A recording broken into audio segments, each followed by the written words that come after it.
Bom, minha gente, eu acho que tem um hino hoje que a gente tem que soltar aqui para começar o programa. Por favor, solta o hino aí.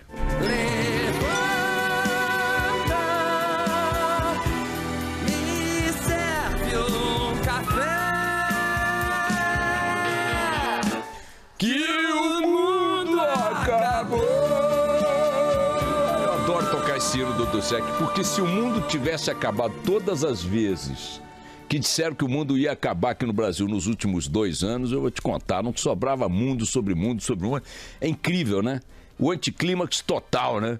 Ainda que hoje as manchetes, os jornais, as emissoras de TV, as rádios como a nossa, ontem o Jornal da Band e tal, tenham dado e continuem dando enorme destaque ao depoimento do Lula, ontem, o primeiro depoimento do Lula ao Sérgio Moro, tá claro que não se confirmou aquele confronto, aquele telequete, aquela luta do século, aquela batalha definitiva, agora vamos ver, e um mata o outro, então, nada, zero. Aconteceu o quê? O que tinha que acontecer? Um depoimento de um réu a um juiz, em que o juiz perguntou coisas, o réu respondeu ou deixou de responder, intervenções dos advogados, uma crítica ou outra do advogado ao juiz, o Ministério Público intervindo ali quando achou que tinha que intervir.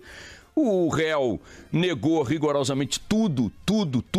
Ele negou tanto, que negou até ter tido influência sobre o PT. Não precisa dizer mais nada. Se você pegar todas as negativas do Lula pela unidade de valor, verdade, e colocar esta na largada da lista, eu não tive influência sobre o PT, você pode imaginar o quanto ele é capaz de mentir ou de não falar a verdade em relação às demais. E também é uma ingenuidade atroz imaginar que alguém vai produzir provas contra si mesmo. Quem estava achando que o Lula ia chegar lá e ia dizer eu mandei no PT o tempo todo e o PT só fazia o que eu queria, nas bandalheiras, na política, nas ações sociais. Eu nomeei os diretores da Petrobras para que eles roubassem. Eu mandei o Duque fechar a conta dele no exterior. O triplex, na verdade, era meu mesmo, era grana da OAS. O material guardado em Brasília também foi pago com a OAS graças a pedido meu, porque eu dei uma troca lá numa refinaria, não sei da... Quem achava que o Lula ia fazer isso? Ou ignora quem é o Lula, ou ignora o que é o instinto de sobrevivência. Porque, aliás, não é nem ignora quem é o Lula, ignora o que é o instinto de sobrevivência. Nenhum réu é obrigado, nenhum suspeito é obrigado, nenhum investigado é obrigado a produzir provas contra si mesmo. Ele estava lá ontem para fazer exatamente o que ele fez, negar as coisas e prestar eventualmente um ou outro esclarecimento que fosse pertinente ali a uma pergunta do Ministério Público, dos seus advogados ou do juiz. E o juiz estava lá para fazer o quê? Para fazer o que fez. Inquirir o réu, conduzir a audiência.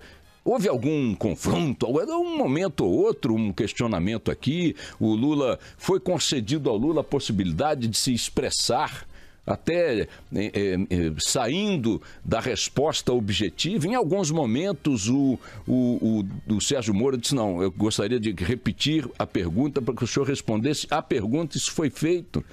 Em outros momentos, os advogados questionaram ali o juiz por determinadas perguntas, por exemplo, aquelas que remetiam ao mensalão, aquelas que remetiam ao sítio de Atibaia, porque fizeram-no com razão, inclusive, porque não era esse o objeto do interrogatório, não era esse o objeto da audiência, não é esta a ação específica que estava dando base ao depoimento, à tomada de depoimento ontem. Então, em outras palavras, aconteceu algo que acontece milhares de vezes em milhões de audiências, não só na área criminal. Funciona desse jeito mesmo, o que coloca tudo que se falou antes, o circo armado em função de, e a própria postura da imprensa, nossa postura em relação ao episódio, no campo das atividades circenses. O aparato de segurança montado em Curitiba, e coisa semelhante ao da Copa do Mundo. Até nossos repórteres acharam que foi até maior que o da Copa do Mundo em determinadas áreas da cidade. Deslocamento de contingentes parlamentares para prestar solidariedade ao Lula, como se o Lula fosse colocado num pau de arara, submetido a uma sessão de tortura, como se estivesse ali a vítima de um sistema de exceção, de um regime de exceção. Coitado do Lula, o juiz algoz, herói, o juiz cruzado, o meliante e o salvador da pátria. Nada, zero. Então, repetindo o que eu disse ontem, quem pagou, quem comprou ingresso na mão de cambista, pagando caro, na expectativa, no deslocamento, no discurso, na veemência, achando que ia ser correspondido com um grande espetáculo, um evento pirotécnico, quebrou a cara. E tinha mais é que quebrar mesmo, incluindo, repito, nós, a imprensa. O que aconteceu ontem foi apenas a etapa de um processo em que o réu Luiz Inácio Lula da Silva está sendo acusado pelo Ministério Público de determinados delitos, a saber, a propriedade do triplex do Guarujá e o pagamento de transportes de bens pessoais de Brasília para São Paulo, custeados pela empreiteira OAS. Lula, portanto, foi intimado, compareceu, prestou seus esclarecimentos segundo sua própria versão, não haveria como ser diferente, e o juiz cumpriu ali o seu ritual, seu papel legal e tal, de fazer as perguntas, questionar um ou outro ponto, dar voz ao Ministério Público e dar voz à defesa. Tchau, acabou. Detalhe, para quem armou esse circo, incluindo as forças de segurança, que superdimensionaram essa palhaçada, a militância que superdimensionou o momento histórico, os parlamentares que, usando dinheiro público, se deslocaram do seu afazer em Brasília num dia útil para ir lá coçar o saco da palhaçada em Curitiba, tudo isso, as manchetes, as capas de revista, eu quero ver como é que vão se comportar no próximo depoimento do Lula, porque o Lula tem mais 4 processos nos quais é réu. Ele tem a obstrução na Lava Jato, ele tem o terreno do Instituto Lula, tudo isso é processo isolado, processo independente. Ele tem tráfico de influência e ele tem contratos da Odebrecht em Angola. Nesses outros 4 processos ele é réu. Ele vai ter que comparecer para outros depoimentos e sei lá quantos outros processos surgirão. Então aí, a cada vez que o Lula se deslocar para uma audiência em processos nos quais é réu, o país parará, as cidades, Curitiba parará, a tropa irá para a rua, a militância, os parlamentares, os discursos, as manchetes, as capas de revista, ou seja, um traque fora do elevador, nem dentro do elevador foi para produzir algum efeito, zero. Como, aliás, repito, tinha que ser, era isso mesmo. Para não dizer que nada dentro daquela história justificou alguma curiosidade, além de tudo, o Lula negou ali tudo que já vinha negando em público, tá certo? O Moro perguntou ali, refletindo as perguntas do Ministério Público, coisas que já tinham sido colocadas publicamente em várias ocasiões e tal. Aquilo é uma etapa, repito, para o cumprimento de uma formalidade. Agora o juiz vai dar prazo para que a defesa e o Ministério Público façam suas alegações finais e vai tomar sua decisão, condenando ou não o réu neste processo. Isso deve acontecer em um tempo bastante curto, né, do ponto de vista aí do que a gente está acostumado a esperar de pronunciamentos da justiça. E aí Lula, em sendo condenado, tem o recurso ao Tribunal de Segunda Instância, que é o Tribunal Regional Federal de Porto Alegre. Sendo absolvido, toca a vida e espera o que vai ser dele nos demais 4 processos, por enquanto, em que ele também é réu.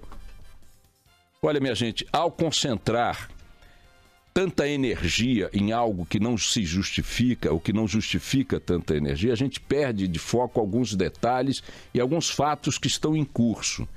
Os detalhes é o seguinte, solta aí a sonora do Lula num determinado momento, olha como é que isso aí é que nos interessa para fim de formular uma reflexão em torno disso tudo que está acontecendo. Olha aí, olha o que ele falou. O que está sendo julgado é um estilo de governar, é um jeito de governar. Se as pessoas que estão fazendo essa denúncia, sabe, querem saber como é que se governa, eles têm que sair do Ministério Público, entrar num partido político, disputar as eleições, ganhar, para eles saberem como é que se governa. O Lula está aí por inteiro. E é isso que interessa.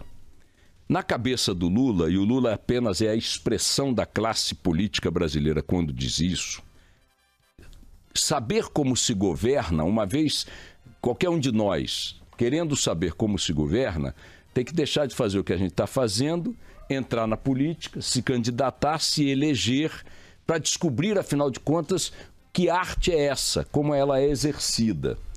Lula, com isso, pretende dizer que esta arte é exercida da forma que ele exerceu e que os políticos brasileiros exercem porque ela é assim.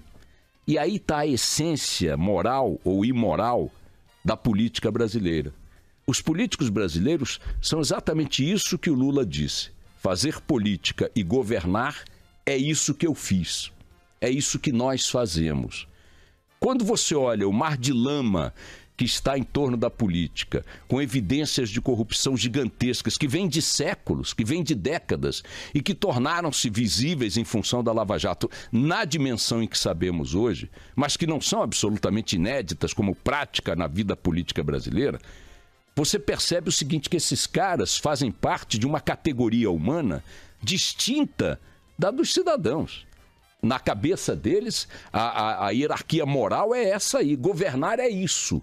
Governar é aceitar dinheiro de caixa 2, é comprar voto, é aceitar contrato superfaturado para poder tirar dinheiro por fora para abastecer campanha. Governar é fazer qualquer coisa que permita a um determinado grupo permanecer no poder. Isso é governar na cabeça dele e isso está claro nessa frase dele.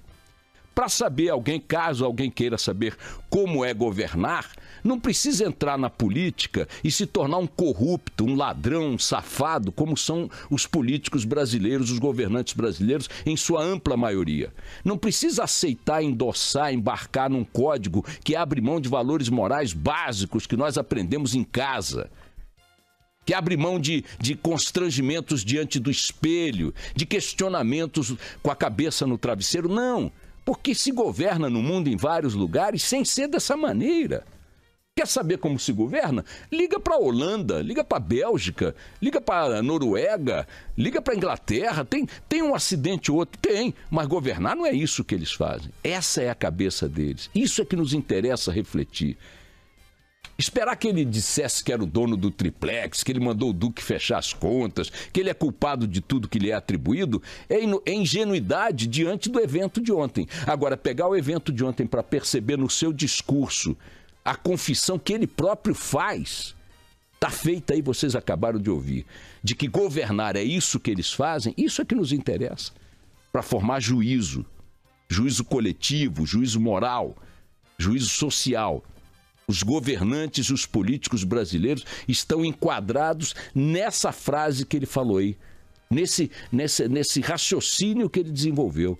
Governar é isso, é contrato superfaturado, é dinheiro por fora, é corrupção pesada, é compra de voto no Congresso, é troca de posição política e moral por cargo e por aí vai. Isso é governar na visão do Lula. Isso é governar na visão da classe política brasileira. Por isso essa classe política tem a imagem que tem. Por isso a política no Brasil está reduzida ao lixo em que está. Porque eles compartilham desse código moral.